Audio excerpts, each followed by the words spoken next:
Quelle est la valeur de ton temps? Comment l'utilises-tu? Les choses qui occupent ton temps en ce moment, aujourd'hui, bien-aimé, ont-elles une valeur éternelle? Et qu'est-ce qui te prend du temps inutilement?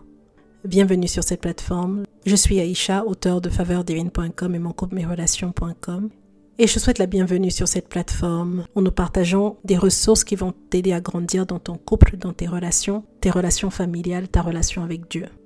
Nous avons commencé récemment une série sur l'utilisation de notre temps. Alléluia. Et si tu n'as pas écouté la ressource, je t'encourage à regarder déjà dans la playlist connectée à la fréquence du ciel et tu découvriras la capsule que nous avons partagée la semaine dernière sur ce sujet. Et aujourd'hui, je voudrais te partager des versets bibliques sur le temps. 15 passages bibliques clés sur le thème « Racheter le temps ».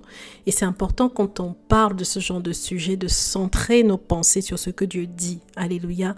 Bien-aimé, c'est un conseil que je te donne. Quel que soit le sujet, quelle que soit la thématique, apprends à toujours ancrer tes réflexions, ancrer tes décisions sur ce qui est écrit dans la parole. Qu'est-ce que Dieu a dit sur ce sujet? Qu'est-ce que Dieu nous enseigne? Quelle est la volonté de Dieu sur ce sujet? Alléluia. Et c'est ce qu'on va faire aujourd'hui. Bien-aimé, la Bible dit dans Éphésiens chapitre 5, versets 15 à 16, « Prenez donc garde de vous conduire avec circonspection, non comme des insensés, mais comme des sages. Rachetez le temps, car les jours sont mauvais. » Alléluia. Et on a vu que le temps, c'est le cadeau le plus précieux que nous avons en dehors du salut de nos âmes. Et c'est une ressource limitée, bien-aimée. Une fois perdu, le temps ne peut plus se retrouver, bien-aimés. Nous avons tous un quota de temps pour notre séjour sur la terre. Et Dieu nous appelle à utiliser ce temps avec sagesse. La Bible dit dans Colossiens chapitre 4, verset 5, « Conduisez-vous avec sagesse envers ceux du dehors et rachetez le temps. » Amen. Alors, racheter le temps, c'est quoi? Racheter le temps, c'est valoriser son temps. Alléluia. C'est être sage. Le sage, bien-aimé, c'est compter ses jours. Le sage fait un bon usage de son temps. Beaucoup d'entre nous jouons avec notre temps parce que nous ne savons pas combien de jours ont été assignés à notre vie. Nous n'avons pas conscience de ce qui nous attend dans l'éternité. Nous n'avons pas conscience de l'impact de nos choix présents sur notre vie après la mort. Et j'ai à cœur de nous interpeller aujourd'hui là-dessus et nous encourager à vivre avec la perspective de l'éternité et utiliser notre temps d'une manière qui nous soit bénéfique dans l'éternité. Bien-aimé, à quoi consacrerais-tu ton temps aujourd'hui si on te disait que tu n'avais plus que 10 ans, 5 ans, 1 an ou 1 mois à vivre? Que ferais-tu de ton temps? Quelles seraient tes priorités? Peut-être que pendant que je parle, il y a déjà des choses qui montent dans ton cœur et le Seigneur t'interpelle et te montre que certaines des activités, certaines des relations, certaines des choses qui pèsent sur ton âme, bien-aimé, devraient te quitter. Parce qu'il y a tellement de choses que Dieu veut faire avec toi. Il y a un trésor qu'il a déposé en toi. Il y a des grâces qu'il veut manifester sur la terre des vivants. Et toutes ces choses, peut-être ce sont des activités. Certaines bonnes activités peuvent être des activités qui nous volent le temps. Parce que ce ne sont pas les activités auxquelles Dieu nous a appelés. Alléluia. Et peut-être alors que je parle, le Seigneur t'interpelle et commence à te montrer ces choses qui sont des voleurs de temps, des tueurs de destinée dans ta vie. Alléluia. La Bible dit dans le psaume 90 au verset 12, « Enseigne-nous à bien compter nos jours, afin que nous appliquions notre cœur à la sagesse. » Amen. Le psaume 39 au verset 4 dit, « Éternel, dis-moi quel est le terme de ma vie, quelle est la mesure de mes jours, afin que je sache combien je suis fragile. » Alléluia. Et tu me diras peut-être, bien-aimé, Aïcha, comment utiliser le temps que nous avons sur la terre avec sagesse? Bien-aimé, la parole de Dieu nous l'enseigne d'une manière ou d'une autre et on va passer en revue les versets bibliques. Alors, une façon d'utiliser ton temps avec sagesse, c'est de servir Dieu dès maintenant. Alléluia. Tu utilises ton temps avec sagesse en commençant à servir Dieu le plus tôt possible, c'est-à-dire aujourd'hui, en faisant de la volonté de Dieu une priorité au quotidien. Bien-aimé, ne remets pas à demain ce que Dieu te demande de faire aujourd'hui. Beaucoup d'entre nous remettons à demain quand j'aurai fini avec les enfants, quand je vais aller en retraite. On se donne plein des fois de raisons de ne pas faire ce que Dieu attend de nous. Mais bien aimé, toi et moi ne savons pas combien de temps nous avons. Et voilà pourquoi nous devons nous appliquer à faire ce que Dieu attend de nous. Amen. Éphésiens 5, verset 17 dit, « C'est pourquoi ne soyez pas inconsidérés, mais comprenez quelle est la volonté de Dieu. » Amen.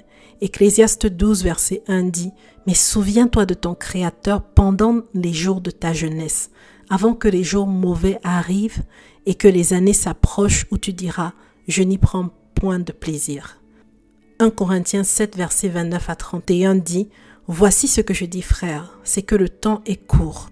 Que désormais ceux qui ont des femmes soient comme n'en ayant pas, ceux qui pleurent comme ne pleurant pas, ceux qui se réjouissent comme ne se réjouissant pas, ceux qui achètent comme ne possédant pas, et ceux qui usent du monde comme n'en usant pas, car la figure de ce monde passe. » Amen. Deuxième façon d'utiliser son temps avec sagesse, bien-aimé, c'est vivre quotidiennement avec la perspective de l'éternité. Alléluia. Avec la pensée de l'éternité.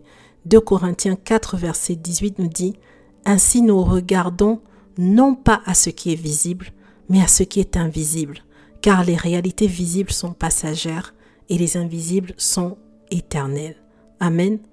Ecclésiaste 3, verset 11 dit « Il fait toutes choses bonnes en son temps, même il a mis dans leur cœur la pensée de l'éternité, bien que l'homme ne puisse pas saisir l'œuvre que Dieu fait du commencement à la fin. » Alléluia. Troisième chose que tu peux faire pour utiliser ton temps avec sagesse, c'est planifie ton futur. Amen. Bien-aimé, ne pas planifier du tout, c'est planifier indirectement un échec, une grosse perte de temps. Alléluia.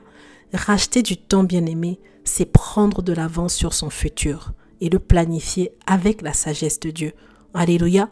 Luc au chapitre 14, versets 28 à 30 nous dit « En effet, si l'un de vous veut bâtir une tour, est-ce qu'il ne prend pas d'abord le temps de s'asseoir pour calculer ce qu'elle lui coûtera et de vérifier s'il a les moyens de mener son entreprise à bonne fin, sans quoi il n'arrivera pas à terminer sa construction. Après avoir posé les fondations, il risque d'être la risée de tous les témoins de son échec. Regardez, diront-ils, c'est celui qui a commencé à construire et qui n'a pas pu terminer. » Amen. Quatrième point, fuis l'oisiveté. Alléluia. Bien-aimé, personne n'aura jamais l'occasion de se plaindre de manquer de temps s'il n'en perd jamais. C'est absolument remarquable tout ce qu'on est capable de faire quand on utilise son temps avec sagesse et qu'on reste actif, occupé à faire les bonnes choses au bon endroit, au bon moment. Alléluia.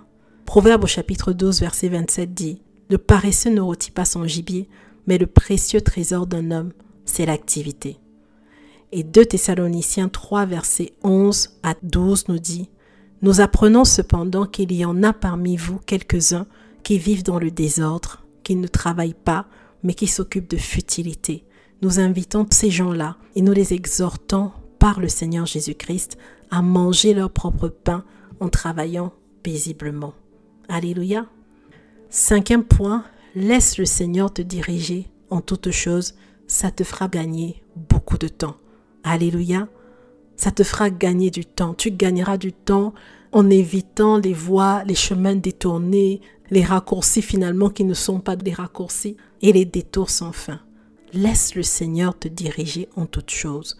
Le psaume 25, versets 8 à 10 nous dit « L'Éternel est bon et droit, et c'est pourquoi il montre aux pécheurs la voie. Il conduit les humbles dans la justice. Il enseigne aux humbles sa voie. » Alléluia. Le psaume 73 au verset 24 nous dit « Tu me conduiras par ton conseil, puis tu me recevras dans la gloire. » Alléluia. Le Seigneur te dirigera, bien-aimé, si tu te disposes à recevoir des directives de lui. Amen. Sixième point, garde ton cœur. Amen. Racheter le temps, c'est aussi éviter d'entretenir le manque de pardon, les regrets. C'est également éviter de vivre dans le passé. Alléluia. Bien-aimé, tu ne peux pas changer ton passé. Le passé est déjà passé. Alors ne vis pas dans le passé. Vis dans le présent. Utilise le présent. Utilise les ressources, le temps, l'énergie que tu as aujourd'hui pour profiter du temps présent, pour préparer et construire ton futur. Amen. Et enfin, septième point, fais ce que Dieu attend de toi. Bien-aimé, que de temps perdu souvent dans nos vies parce que nous n'avons pas fait ce que Dieu attendait de nous. Parce que nous avons utilisé le temps précieux que Dieu nous a donné pour nous occuper de futilités et de choses qu'on regrette aujourd'hui. Ultimement, bien-aimé, utiliser son temps avec sagesse, c'est accomplir la volonté de Dieu, avec la capacité que donne le Saint-Esprit. Et la volonté de Dieu, bien-aimé, n'est pas un mystère. La volonté de Dieu est clairement révélée dans les Écritures. Alléluia, c'est très important. Beaucoup de gens se disent, mais j'ai du mal à savoir ce que Dieu dit. Bien-aimé, la volonté de Dieu est révélée dans les Écritures. Il suffit de regarder par exemple tous les versets bibliques qu'on a passés en revue dans cette capsule pour voir la volonté de Dieu clairement révélée. Alors si tu veux gagner du temps, si tu veux utiliser ton temps avec sagesse et racheter le temps, fais ce que Dieu attend de toi, tout simplement. Alléluia. Bien-aimé, le temps est la monnaie de ta vie. C'est la seule pièce que tu possèdes. Et tu es le seul ou la seule à pouvoir déterminer comment tu vas la dépenser. Et tu n'as qu'une seule chance. Pense-y, bien-aimé, et fais les bons choix aujourd'hui. Amen. Alors je vais m'arrêter là aujourd'hui, bien-aimé. Je crois que cette ressource t'a fait du bien. Je t'encourage à la partager. Et n'oublie pas de t'abonner si tu es nouveau sur la plateforme. Alléluia, tu recevras des ressources qui vont t'encourager dans ta marche avec le Seigneur, dans tes relations de manière générale. Sois fortifié dans le nom de Jésus et je te dis à très vite pour une prochaine capsule connectée à la fréquence du ciel.